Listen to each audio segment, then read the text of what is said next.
성도 여러분 안녕하십니까? 오늘 안식일 일찍 주님 전에 오신 성도님들을 환영하고 또 영상을 통해서 말씀을 들으시는 여러분 모두를 주님의 이름으로 축복하고 환영합니다. 오늘 이 아침에 저는 승리를 다시 얻으라, 승리를 다시 얻으라 라는 제목으로 하나님 말씀 증거하겠습니다. 사무엘하 21장 15절 말씀입니다. 사무엘하 21장 15절입니다. 블레셋 사람이 다시 이스라엘을 치거늘 다윗이 그의 부하들과 함께 내려가서 블레셋 사람과 싸우더니 다윗이 피곤하매. 지금 다윗이 노년에 한 그의 나이 70세 된 것 같습니다. 피곤한 이 다윗 왕 앞에 거대한 거인들이 다시 나타난 것입니다. 특별히 여기 15절 맨 끝부분을 보면 다윗이 자신의 심리 상태와 육체적인 상태를 암시하는 말이 나오는데 어떻다고 기록했습니까? 피곤하매. 그 다음 그 15절 첫 부분을 보시면 블레셋 사람이 어떻게 했다고 그랬습니까? 다시. 여기 다시라고 하는 말이 이 다윗에 관한 많은 것을 보여주고 있는 것입니다. 다윗은 소년이었을 때 거인 골리앗을 맞닥뜨렸습니다. 그런데 지금 70이 넘은 이 노년에 그의 인생 말년에 다시 이 골리앗과 같은 거인들이 줄줄이 몰려오는 것입니다. 여러분 아신 대로 소년 다윗은 그가 처음 골리앗을 맞닥뜨렸을 때 시내에 내려가서 이 돌을 몇 개를 주셨습니까? 5개를 주었습니다. 여러분 손을 5개를 펼치시는데 훌륭한 성도입니다. 근데 그 중에 하나를 물매다 넣어서 돌립니다. 빙빙 돌려서 이제 골리앗을 향해서 물매를 던졌는데 그 돌이 정확하게 골리앗의 이마에 명중했습니다. 바닥에 쓰러진 골리앗을 향하여 달려가서 다윗은 단칼에 목을 베어버렸습니다. 그리고 그 이스라엘 군대가 승리를 거머쥐는 역사적인 운명의 날이었습니다. 그 운명의 날에 이 거인 골리앗은 여러분 아신 대로 역사에서 내려왔습니다. 그러나 동시에 다윗 소년은 마침내 이스라엘 왕이라는 권좌에까지 오르게 되는 중요한 날이 되었습니다. 그런데 오늘 저는 이 골리앗에게도 가족이 있었다는 이야기를 좀 해드리고 싶은 것입니다. 여러분 한번 생각해 보셨나요? 골리앗이 이 하늘에서 뚝 떨어진 장수가 아니라 여러분과 저처럼 가족이 있었어요. 부모가 있었고 또 그에게는 형제도 있었습니다. 특별히 다윗에게 그날 이후로 복수심을 갈고 있었던 이 복수심의 칼을 갈고 있었던 가족들이 있었고 형제들이 있었다는 것입니다. 그래서 여기 다시라고 성경이 말하고 있는 것입니다. 다윗은 지금 다시 골리앗과 같은 거대한 체구의 이 거인들을 맞닥뜨리게 되었는데 이번에는 1명도 2명도 3명도 아닌 몇 명의 거인을 만나는 것입니까? 4명의 거인을 맞닥뜨리게 된 것입니다. 그것도 수십 년이 지난 다음에 이제는 정말 신체가 쇠약해져서 힘도 없고 키도 쪼그라들어서 다윗의 말년에 아무 의욕도 없고 하는 이런 때에 이 거대한 거인들이 다윗에게 복수하기 위해서 나타난 것입니다. 그러면 저는 오늘 이 네 골리앗과 같은 이 거인들의 입장에서 승리를 얻는 비결, 제목은 승리를 다시 얻으라 하는 말인데 어떤 것이 진짜 승리의 비결인지 하나씩 살펴보겠습니다. 첫 번째는 사무엘하 21장 16절에 있습니다. 장대한 자의 아들 중에 300세겔 중 되는 노창을 들고 세 칼을 찬 이스비브노비 다윗을 죽이려 하므로. 이 첫 번째 거인은 이스비브노비라는 이름의 이 거인이었습니다. 그런데 이 거인은 여기 이 말씀 가운데 보면은 노창을 들고 무슨 칼을 들었다 했습니까? 새 칼을 들었다. 새로운 칼입니다. 새로운 칼. 금방 구입한 칼. 이런 뜻이죠. 여러분, 다윗은 평생 하나님을 따르며 하나님을 추적하는 삶을 살았지만 이 첫 번째 거인 이 이스비브놉은 평생 다윗을 복수하기 위하여 다윗을 추적하고 다윗을 따라오는 그런 삶을 살아왔습니다. 그런데 여기 이스비브놉이 호언장담하고 자기 스스로도 확신을 가졌습니다. 어떤 확신입니까? 이 다윗은 이 거인은 생각하기를 나는 이거 봐라, 내가 최신형 새로운 칼이 있지 않은가? 아무도 이 칼을 막을 수 없어 하면서 이 거대한 최고의 이스비브놉이라는 이 거인은 승리를 장담해줬습니다. 여러분, 뭔가 새 것을 가졌다는 사실이 우리 마음 가운데 뿌듯함과 뭔가 나는 특별하다 하는 생각을 갖기는 하지만 그것이 진정 인생의 승리를 보장하지는 않는 것입니다. 여러분, 네스카라고 그러죠? 미국에는 이 자동차 경주 굉장히 유명한데 이 네스카에서 최다승을 얻었던 심지어 76번의 이 승리의 트로피를 들어올렸던 사람이 이 전설의 카레이서 데일 언하트입니다. 이 사람은 2000년도 초반에 자동차 경주를 하다가 죽었어요. 그 아들과 함께 같은 레이스를 하다가 이 300km로 이렇게 달리다가 스피드 돼가지고 거기서 죽었습니다. 근데 이 사람이 그렇게 많은 승리를 거뒀지만은 이렇게 얘기했습니다. 승리자는 빠른 자동차를 가진 사람이 아니다. 의미심장한 말이죠. 여러분, 우리는 항상 새 것을 가지면 행복하고 좋을 거라고 생각합니다. 그래서 새 차, 새 집, 또 새 직장 이런 것들을 추구하는데, 그러나 여러분, 우리가 정말 필요한 새 것이 있다면 그것은 바로 정한 마음, 새 마음입니다. 이것이 바로 오늘 우리에게 가장 필요한 새 것입니다. 우리가 추구해야 될 것이에요. 그래서 시편 51편 10절에 바로 이 다윗이 이렇게 얘기했습니다. 하나님이여, 내 속에 정한 마음을 창조하시고 내 안에 정직한 영을 새롭게 하소서. 청년 지도자 1903년 3월 5일자에는 이렇게 이야기했습니다. 타고난 마음은 죄된 욕망과 거룩하지 못한 생각의 처소이다. 그 마음을 주께 복종시킬 때 그것은 반드시 성령으로 말미암아 모든 더러움에서 정결케 된다. 이 일은 사람이 허락지 않고서는 이루어질 수가 없다. 우리의 타고난 마음은 죄된 욕망과 거룩하지 못한 생각뿐이라는 것입니다. 그래서 다윗이 그것을 주님 앞에 고백하고 하나님이여, 내 속에 정한 마음과 깨끗한 영 새롭게 하여 주옵소서 하면서 새 마음을 주실 것을 아침마다 기도한 것입니다. 이 기도가 여러분과 저의 기도가 되어야 할 것입니다. 여기 특별히 첫 번째 거인 이스비브놉은 이 말년을 살고 있는 다윗을 꺾는데 성공했을까요? 실패했을까요? 실패하고 말았습니다.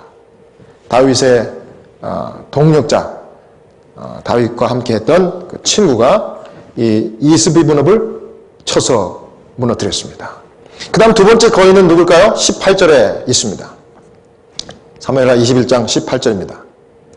그 후에 다시 블레셋 사람과 곱에서 전쟁할 때 후사 사람 십부개가 장대한 자의 아들 중에 삽을 쳐 죽였고, 이 두 번째 나타난 다윗 앞에 나타난 거인은 삽이라고 하는 이름의 거인이었는데 이 거인의 장점은 유전자였습니다. 남들과 다른 우월한 유전자. 그래서 키도 크고요.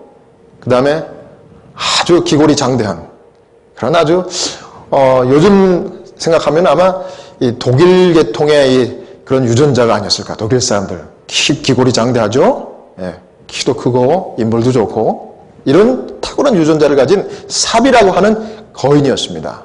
두 번째 나타난 거인이죠. 근데 여기 18절에 있는 말씀을 좀 자세히 들여다보면은 우리말 성경에는 그저 장대한 자의 아들 중에 삽 이렇게 소개했지만은 영어 성경 가운데 보면은 one of the descendant of Rapha 이렇게 얘기했습니다. 그러니까 라파라고 하는 그 패밀리 중에 그 후손이라고 그랬습니다. 아마 이 라파라는 족속이 그 집안 내력이 아마 그 유전자가 좋은 거인 유전자를 가진 그런 족속이었던 것 같아요. 이 성경에 보면 신명기 2장 20절과 21절에 이 라파 족속에 대해서 이렇게 얘기했습니다. 강하고 많고 아낙 족속과 같이 키가 큰 삼순밈, 삼순밈. 우리말 성경에는 삼순밈이라고 했습니다. 라파 족속을 가리키는 것입니다. 거인 족속이에요. 그래서 강하고 많다는 얘기는 뭡니까?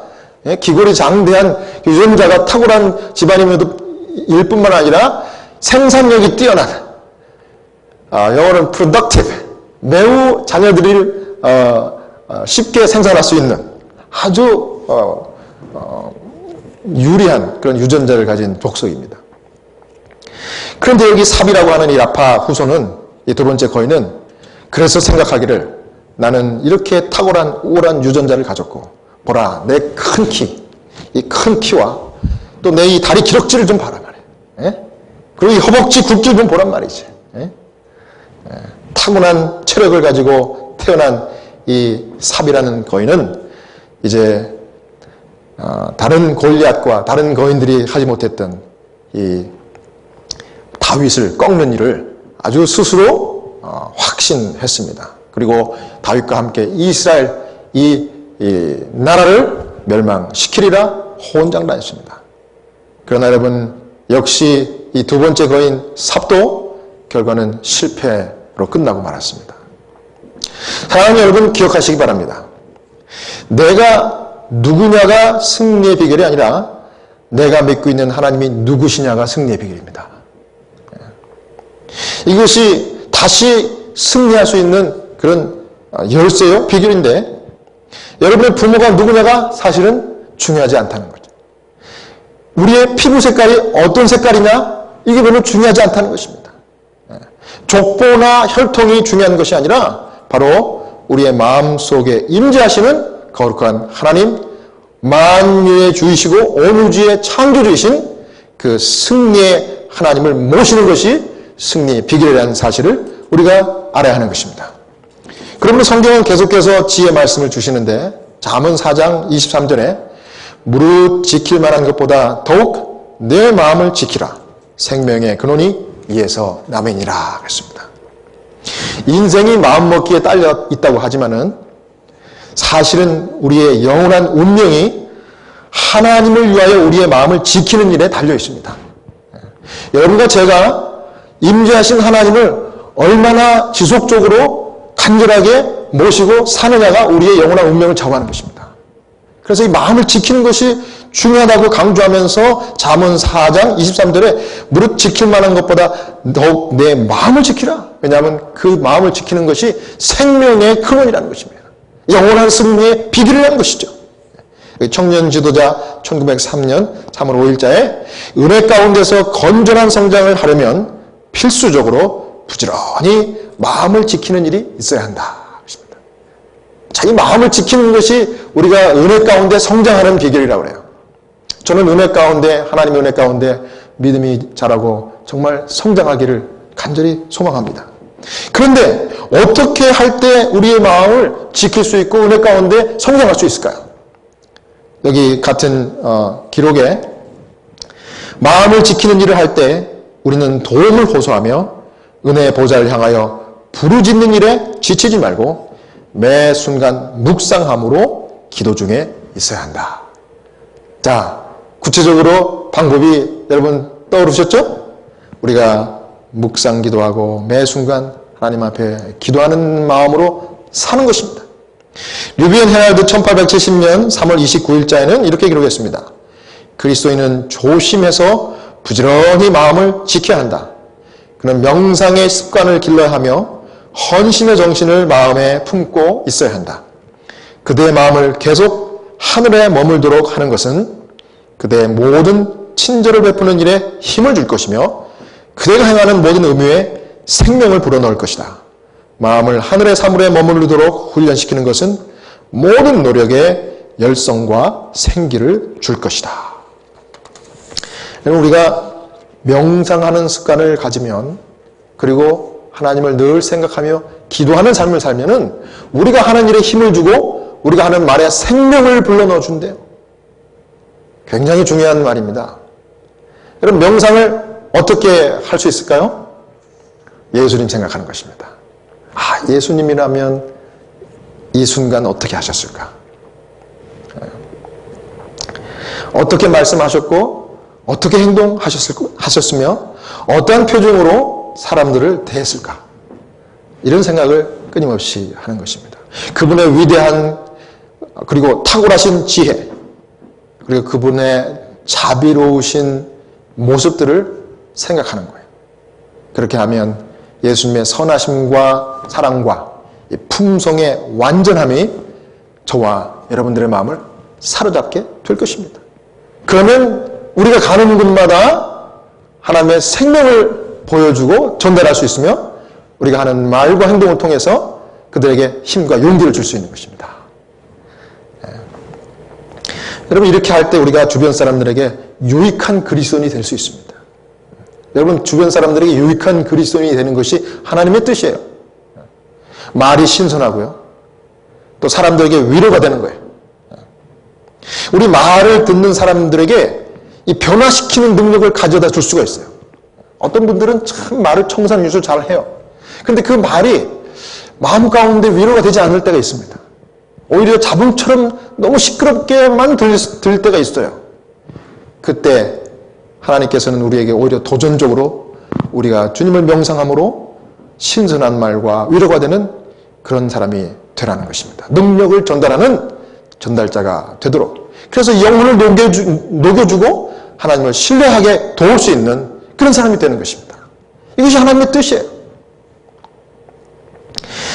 제가 호스피스 채플린으로 사역을 하면서요, 이 호스피스 사역이야말로 정말 십자가에서 한편에 달려있는 강도를 구원해 주셨던 예수님과 같은 사역이다 하는 생각을 하게 됩니다. 왜냐하면 마지막 죽음 직전의 순간에 있는 이 환자분들에게 예수님과 같이 자비로운 마음과 따뜻한 위로의 용기의 말씀으로 그들에게 힘을 주고 능력을 전달해 주어서 그 사랑을 쏟아부어 줘서 그 사람들에게 마지막 하나님을 붙들고 주님의 섭리 안에서 돌아가시게 하는 아주 중요한 사역이에요. 대부분의 이 호스피스 환자분들은요, 임종 직전에 혼수 상태에 빠집니다. 하지만 우리 하나님께서 필요하셔서 역사하시면요, 주님의 종의 입술을 통해서 나오는 말들이 이 사람들에게 전달돼요. 그리고 그 사람들의 마음에 감동과 변화를 주어서 녹아지게 만들면서 하나님을 붙들고 하나님을 강력하게 의지하는 믿음을 가지고 돌아가시게 그렇게 되는 것입니다. 지난주에도 두 분이 이제 오늘 내일 하면서 사경을 헤매셨어요. 그 중에 한 분은 이제 지난 월요일 날 돌아가셨는데 87살 되신 할머니 주디라는 이름의 할머님이세요. 그런데 아침에 가족들의 연락을 받고 도착을 했을 때 이미 그 얼굴에 죽음의 그늘이 드리워져 있었습니다. 환자가 임종 직전에 있었던 것입니다. 온 가족이 둘러보는 가운데 의식이 왔다가 갔다가 오락가락 하는 그런 상태였어요. 그래서 제가 가족들에게 먼저 제가 임종하시는 분들을 이렇게 도와드릴 수 있습니다 설명을 드렸어요. 그리고 기타를 가져와서 자비로운 주 하나님을 불러드렸습니다. 기타를 치면서 이 찬양을 부르면서 모든 분들이 참으로 하나님께 마음을 돌리고 눈물로 찬양하고 이렇게 환자를 케어하는 시간을 가졌습니다. 그런데 찬양을 부르는데 환자가 의식이 들어왔다 나왔다 들었다 나왔다 하면서 찬양을 듣고 힘을 얻은 것 같아요. 손을 뻗쳐요. 근데 딸에게 뻗치는 것도 아니고 자기 형제에게 뻗치는 게 아니라 저에게 손을 탁 내미는 것입니다. 그래서 제가 손을 잡았어요. 그때 성령께서 제 마음 가운데 이렇게 말씀하세요. 이제 이 기회가 마지막이니까 네가 하고 싶은 얘기를 해라. 그래서 제가 이렇게 하겠습니다. I know You have fought a good fight in the Lord. 내가 알지만 당신이 일평생을 하나님을 믿으면서 의의 거룩한 싸움을 싸웠죠? 그랬더니 이 의식이 없던 환자가 그 얘기를 듣고 알아듣고 에이멘 그러는 겁니다. 아멘이라고 이렇게 말하기가 쉽지 않아요. 예. 더군다나 사경을 헤매는 이 순간에 정말 그 의식의 그 끈을 놓지 않고서 그 정확한 신앙 고백을 물어보는 이 목사의 질문에 아멘이라고 대답하기가 쉬운 일이 아닙니다. 근데 하나님께서 그 사람에게 힘을 주신 것 같아요. 아멘. 온 가족이 아멘을 하고 하는 소리를 듣고 가족들도 함께 에이멘. 얼마나 감동적인 순간인지 몰라요. 그 다음에 제가 또 이렇게 하겠습니다.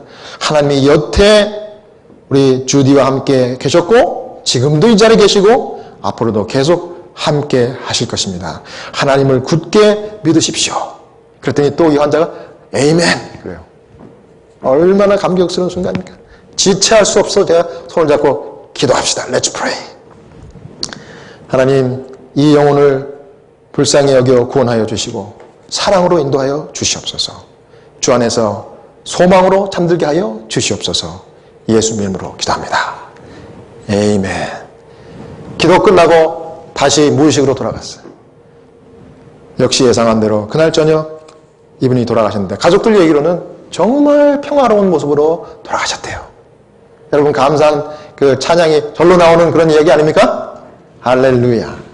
이 할머니는 가진 것 없으셨어도 평생 하나님만을 마음에 모시고 사셨다. 이 딸이 그렇게 얘기했습니다. 그리고 마지막 임종의 순간에도 어김없이 하나님을 선택하는 에이멘 신앙 고백을 한 후에 승리의 죽음을 맞이할 수 있었습니다. 저는 이분의 이 죽음의 모습을 보면서 참 부럽다. 야, 이 할머니야말로 승리자 중에 승리자이시다. 왜? 하나님을 그 마음에 평생 모셨고 다윗과 같이 새 마음을 붙들고 살았던 그런 훌륭한 여종이라는 생각이 들었기 때문입니다. 나도 이렇게 죽어야겠다. 이런 생각을 해봤습니다. 사랑하는 여러분, 인생을 우리 하나님께서 허락해 주셨는데 왜 허락해 주셨을까요? 잘 먹고 잘 살라고 주셨습니까? 여러분, 하나님이 우리에게 허락하신 이 인생은 이 짧은 인생을 살면서 이 할머니처럼 영원한 하나님을 선택하라고 주신 것입니다. 이것이야말로 진정한 승리의 비결인 것입니다. 사랑하는 여러분, 오늘 기회가 왔을 때 하나님을 선택하시는 지혜로운 종이 되시기를 간절히 바랍니다. 그 다음 세 번째는 사무엘하 21장 19절입니다. 또다시 블레셋 사람 곱에서 전쟁할 때에 베들레헴 사람 야레 오르김의 아들 엘하난이 가드 골리앗의 아우 라흐미를 죽였는데 그자의 창자로는 배틀채 같았더라. 세 번째 거인이 다윗에게 또 대적하기 위해 나타났는데 이 거인은 이름이 라흐미. 그런데 여기 19절 보니까 베들레헴 사람 야레 오르김의 아들 엘하난이 가드 골리앗의 아우 라흐미를 죽였다 그랬습니다. 자, 재미있습니까? 여러분 아시는 대로 골리앗은 이미 오래전에 다윗이 죽였어요. 근데 왜 또 골리앗입니까? 다시 살아났나요? 아니죠. 제가 서두에 말씀드렸죠?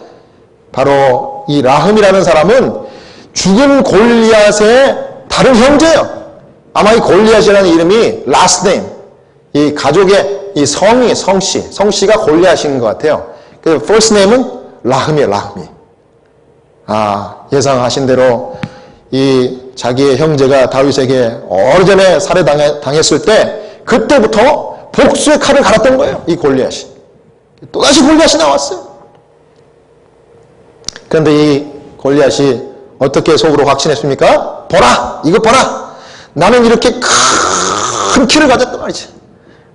키가 컸던 것 같아요. 이 골리앗, 내 골리앗 중에 제일 키가 컸어요. 골리앗이 아마 그 거인들 족속들 중에 제일 큰 그 가문의 사람이었던 것 같습니다. 그러니까 골리앗이니까 키가 더 컸던 거예요. 그가 키가 이렇게 컸기 때문에 보라 내가 들고 있는 이 창자를 봐라 창자로. 성경은 뭐라고 해요? 뭐 같은 창자루라 그랬어요? 배틀채. 그럼 배틀채를 제가 보진 못했지만 아마 제 키의 한 2배, 3배는 큰 것 같아요. 이 창을 봐라 말이야. 이 길고 큰 창을 봐라 말이지. 누구든지 자기들이 가지고 있는 무기를 가지고 창을 가지고 온다 그래도 내게 더 길고 크기 때문에 내가 먼저 찌를 거야. 내 사정거리 안에만 들어오면 내 다윗은 내 단번에 그냥 관통시키리라. 아주 이렇게 호언장담했습니다. 아마 제가 볼 때는 이 네 거인 중에 제일 무서웠던 것 같아요. 그런데 여러분, 이 결과는 역시 어땠습니까? 죽였어요. 실패했습니다. 여러분, 사람들은 뭐 큰 거 좋아합니다. 제가 미국에 왔더니 미국이라는 땅덩어리 자체가 크잖아요. 이렇게 큰 땅덩어리가 이 지상에 있었나 싶어요. 제가 캘리포니아 처음에 미국에 이제 17년 전에 왔을 때 창문가로 캘리포니아 이 땅을 이렇게 내려봤는데 진짜 땅이 크더라고, 넓더라고. 어마어마해요. 그런데 여기 왔더니 우리 한국은 땅이 좁아가지고 빌딩을 그냥 자꾸 이렇게 아파트를 높이 위로만 이렇게 올리는데 여기는 높은 빌딩이 없어요. 그냥 1층짜리로 쭉 깔아요. 예. 여러분 쇼핑몰도 1층짜리 다 1층짜리. 땅이 넓으니까 주차장 이렇게 넓은 나라가 이 세상에 어디 있습니까? 예. 쇼핑몰은 요만해도 주차장은 10배. 어떻게 그게 가능하겠습니까? 축복받은 이 거대한 땅덩어리를 가진 이 나라니까 그렇죠. 근데 여기 보니까 차도 큰 차, 집들도 어마어마하게 큰 집들이 얼마나 주변에 많습니까? 그 다음에 큰 직장들이 많아요. 세계적인 이 컴퍼니들이 이 미국 땅에 다 있는 것 같아요. 얼마 전에 어저께 널싱홈의 간호사가요, 이 LPN이었는데 RN을 땄어요. 그래가지고 막 신나가지고 소리를 팍팍 지르면 합격했다고 말이지. 모두가 정말 마음으로 축복해주는데 속으로는 이렇게 생각하는 것 같아요. 아이고, 돈 조금 더 받게 되는구나. 돈 더 받는 직장 부럽지 않습니까? 그러나 여러분, 진짜 중요한 것은 외모나 내가 소유한 큰 것들, 키 큰 것들, 이것이 중요한 것이 아니라 내 마음의 사이즈가 크냐 작으냐, 이것이 중요한 것입니다. 하나님을 모시면 내 마음의 사이즈가 커지는 것이에요. 정말 하나님을 모시고 내가 큰 마음을 가졌느냐? 여러분, 다윗은 골리앗과 비교할 수 없이 작고 작았지만은 하나님을 신뢰하는 그의 큰 마음이 두 번째 나타났던 이 골리앗보다 1000배 만배 컸다는 것을 증명하고 말았습니다. 사랑하는 여러분, 다윗과 같이 하나님을 신뢰하는 거대한 마음의 소유자가 되시기를 간절히 바랍니다. 마지막으로 네 번째 거인은 20절과 21절입니다. 또 가드에서 전쟁할 때 그곳에 키 큰 자 하나는 매 손과 매 발에 가락이 6씩 모두 24가락이 있는데 저도 장대한 자의 소생이라 저가 이스라엘 사람을 능욕함으로 다윗의 형 삼마의 아들 요나단이 저를 죽이니라. 마지막 네 번째 거인은 손가락 6개와 발가락 6개를 가진 키 큰 거인이었습니다. 큰 손에 손가락이 하나씩 더 있어요. 발가락이 하나씩 더 있어요. 그러면 6개씩 4개니까 몇 개예요? 손가락, 발가락 24개입니다. 여러분 지금 오 마이 굿니스. 어떻게 이런 일이 가능하겠습니까? 아마 이것은 성경학자들이 근친교배 가운데 태어난 이상한 변형적인 아이가 아닌가, 돌연변이. 그런데 그게 더 있으니까 불편한 게 아니라 더 일을 빨리빨리 처리할 수 있는 장점이 있었던 겁니다. 신체적으로 탁월했어요. 그러나 역시 이 마지막 거인도 실패하고 말았습니다. 여러분 기억하십시오. 승리의 비결이라고 하는 것은 새 것도 아니고 탁월한 유전자도 아닙니다. 큰 사이즈의 탁월한 외모도 아닙니다. 여러분, 진정한 승리 비결은 예수 그리스도, 바로 여러분이 마음속에 모시는 하나님이심을 믿으시기를 간절히 바랍니다. 이것이 승리의 비결입니다. 사무엘하 22장 1절에서 2절에 그래서 다윗이 이렇게 고백합니다. 여호와는 나의 반석이시요 요새시요 나를 건지는 자시요 나의 하나님이시요 나의 피할 바위요 나의 방패시요 구원의 뿌리시요 나의 높은 망대시요 나의 피난처요 나의 구원자시라. 나를 흉악에서 구원하셨도다. 내가 찬송받으실 여호와께 아뢰리니 내 원수들에게서 구원을 얻으리도다. 이것이 승리의 비결입니다. 여호와 하나님 예수 그리스도가 우리의 승리의 비결이십니다. 예수가 우리의 승리의 능력이시기 때문에 여러분 예수 그리스도를 모시고 여러분 평생의 동반자로 삼으시기를 바랍니다. 다윗은 다시 골리앗을 만났지만 이때 70의 노인이 되었지만은 이 지긋지긋한 블레셋 골리앗과 이 거인들이 찾아와 복수를 하려고 했었지만은 늙고 키 작은 이제는 아무 힘도 없는 노인인 다윗에게 하나님이 함께 하셔서 반석이 되셨고 구원의 뿔이 되어 주셨습니다. 그리고 주목할 사실은 다윗이 다시 나타난 거인들을 직접 맞닥뜨려서 싸우지 않았다는 사실입니다.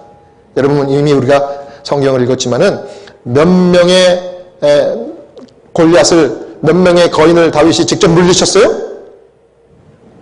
4명 중에 1명도 아닙니다. 다 누가 있습니까?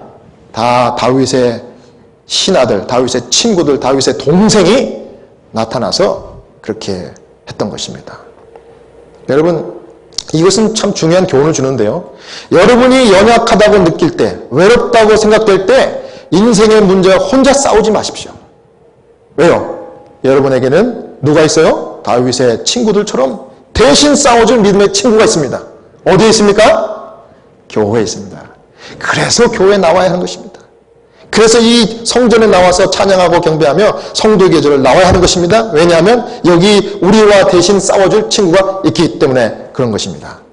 여러분 이것이 믿음의 공동체의 축복인 것입니다. 안식일을 거룩하게 기억하여 지키시고 하나님 전에 나오시기 바랍니다. 빌립보 1장 6절에 너희 속에 착한 일을 시작하시는 이가 그리스도 예수의 날까지 이루실 줄을 확신하노라 그랬습니다. 우리 속에 착한 일을 시작하신 그리스도 예수께서 재림의 날까지 저와 여러분을 승리의 동반자가 되게 하실 것을 믿으시는 이런 모두가 되시길 바라면서 말씀을 마치겠습니다.